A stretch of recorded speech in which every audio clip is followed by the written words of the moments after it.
garis bilangan real. Interpretasi geometri yang mudah dan familiar dari bilangan real itu adalah garis bilangan real. Pada garis bilangan real, nilai mutlak A dari suatu elemen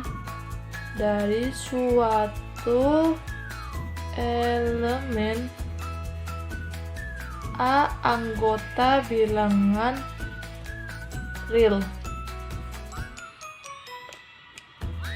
itu adalah jarak A ke 0. Jadi A mutlak ini adalah merupakan jarak A ke 0. Secara umum, jarak antara A dan B di bilangan real itu adalah nilai mutlak A dikurangi B. Jadi secara umum itu jarak antara A dan B di bilangan real itu adalah nilai mutlak A min B. Perhatikan garis bilangan berikut ini. Tadi kan jarak antara A dan B di bilangan real itu adalah nilai mutlak A dikurangi B. Di sini kita contohkan A-nya itu min 2. A sama dengan min 2 dan B-nya sama dengan 3 di sini. Kita masukkan ke sini nilai mutlak A min B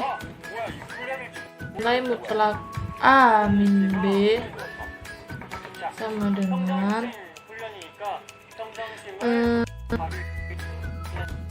nilai mutlak min 2 dikurangi 3 dengan 5 kan 5 ini 1 2 3 4 5 jaraknya kan 5 juga sama kayak ini 5. Selanjutnya 2.2.7 yaitu definisi ketetanggaan. Diberikan A anggota bilangan real dan epsilon lebih besar dari 0. Kemudian ketetanggaan A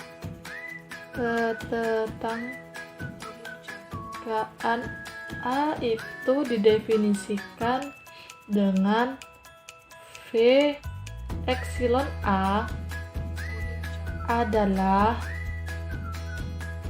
X anggota bilangan real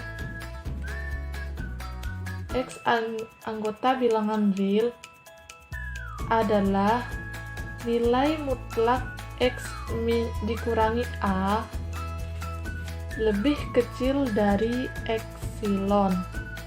Itu sama dengan A dikurangi epsilon sampai A ditambah epsilon. Jadi yang dimaksud ketetanggaan adalah sembarang himpunan V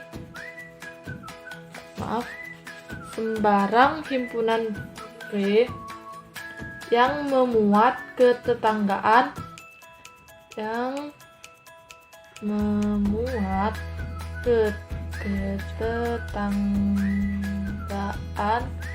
epsilon dari X yaitu X dikurangi epsilon sampai X ditambah epsilon untuk suatu epsilon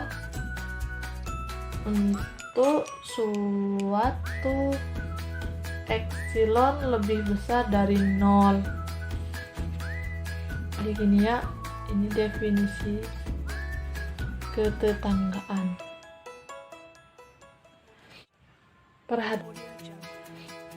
Perhatikan garis bilangan real berikut ini.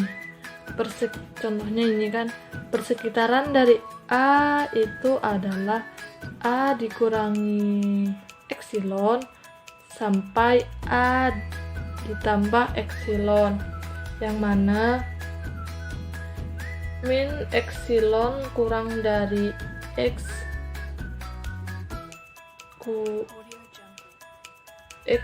dikurangi A kurang dari epsilon jika dan hanya jika A dikurangi epsilon dikurangi X dikurangi A ditambah epsilon. Jadi persekitaran dari A ini adalah A dikurangi epsilon dan A sampai A ditambah epsilon. Baik, di sini saya akan melanjutkan penjelasan dari Mbak Rini mengenai teorema 2.2.8, yaitu ketetanggaan atau persekitaran.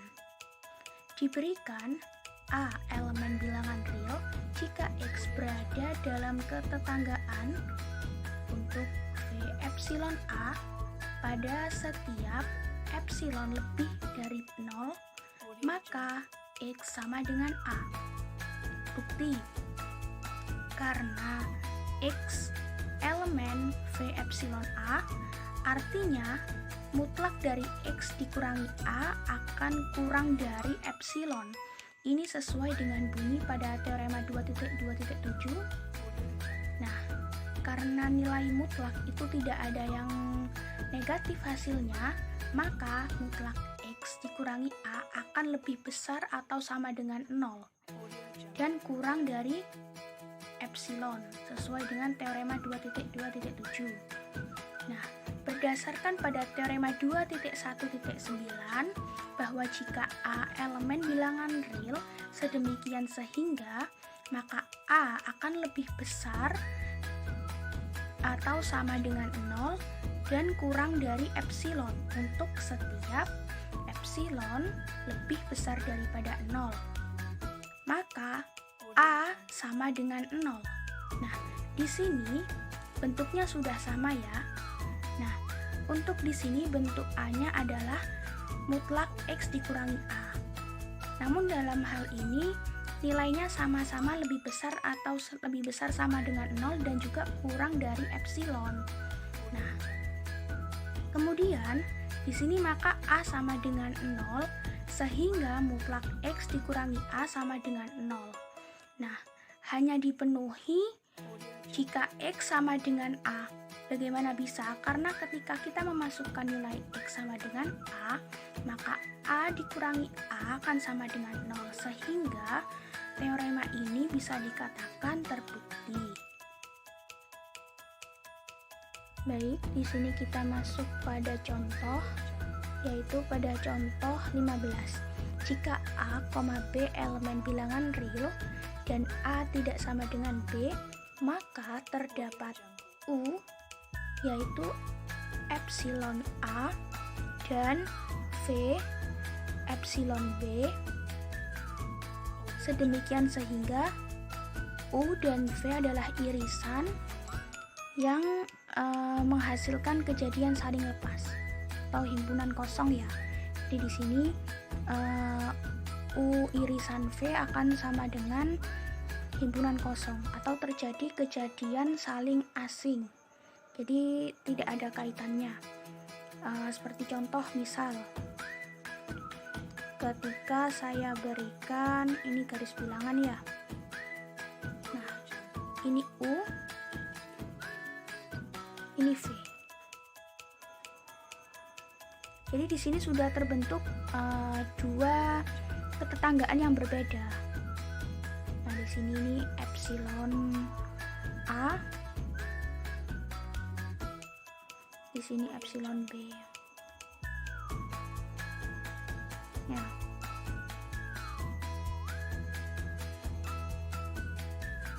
jadi sudah berbeda ya. Nah, kita buktikan. Diketahui A tidak sama dengan B, ya kan di sini. Nah, berarti A dikurangi B, mutlak A dikurangi B per 2 tidak akan sama dengan 0. Oke, di sini U sama dengan V epsilon A dan V sama dengan V epsilon B. Sesuai dengan pernyataan yang sudah diberikan, akan ditunjukkan bahwa U irisan V sama dengan himpunan kosong. Nah, jika U irisan V adalah himpunan kosong, maka artinya X bukan elemen U irisan V. Mengapa demikian? Karena tidak akan ada